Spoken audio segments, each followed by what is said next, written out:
আপনি যদি একটু বলতেন। হ্যাঁ, আমাকে মৃত্যুদণ্ড দিয়েছে, আমি পরোয়া করি না। আমি বাংলাদেশে ইনশাল্লাহ আসবোই, অবশ্যই আমি আসবো। আর তাদের মৃত্যুদণ্ড, তাদের ফাঁসির দড়ি কত শক্ত বা কত বুলেট আছে সেটা নিশ্চয়ই যাচাই করব। ঘটনাচক্র আমাকে দেশ ছেড়ে আসতে হয়েছে, সেটা আমি জানতাম না যে আমি দেশ ছেড়ে আসতাম। আমি জানি আমি চুমি পাওয়া যাচ্ছে, যাও, এটা হয়তো আল্লাহর ইচ্ছা ছিল কোনো না কোনো ভাবে, যে এত কষ্ট যাদের জন্য করলাম তারাই চাইলো না যে আমি থাকি। তো কাদের জন্য করলাম? আমি জানি আমাকে মৃত্যুদণ্ড দেওয়া হয়েছে। আমাদের নেতা কর্মী অনেকের খুব মন খারাপ।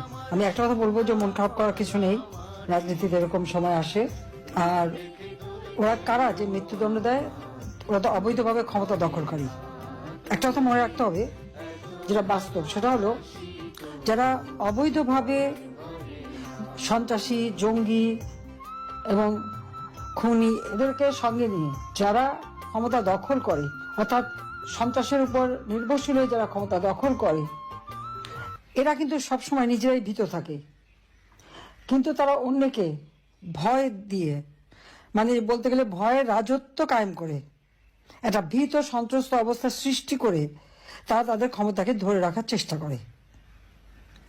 কারণ তারা মনে করে তাদের যেহেতু জনসমর্থন নাই, একটা চক্রান্তের মধ্য দিয়ে আসে, ষড়যন্ত্র করে আসে, অবৈধ অর্থ মিলিয়ে আসে, সে কারণেই এরা একটা ভীতিকর পরিস্থিতির সৃষ্টি করে।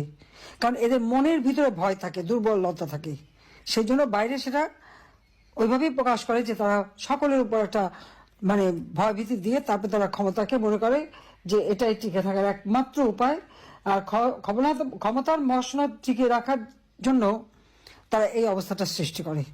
এই ক্ষমতার মসনদ যেটা দখল করলো, ওটা ধরে রাখার জন্য কোনো জনগণের সমর্থন না, জনগণের ভালোবাসা না, জনগণের আস্থা না, বিশ্বাস না, একটা ভীতিকর পরিস্থিতি। আর এই ভয় ভীতিটা যতদিন পর্যন্ত সকলে না কাটিয়ে উঠতে পারবে, ততদিন এরকম মর্মে মরে থাকতে হবে। হ্যাঁ, আমাকে মৃত্যুদণ্ড দিয়েছে, আমি পরোয়া করি না।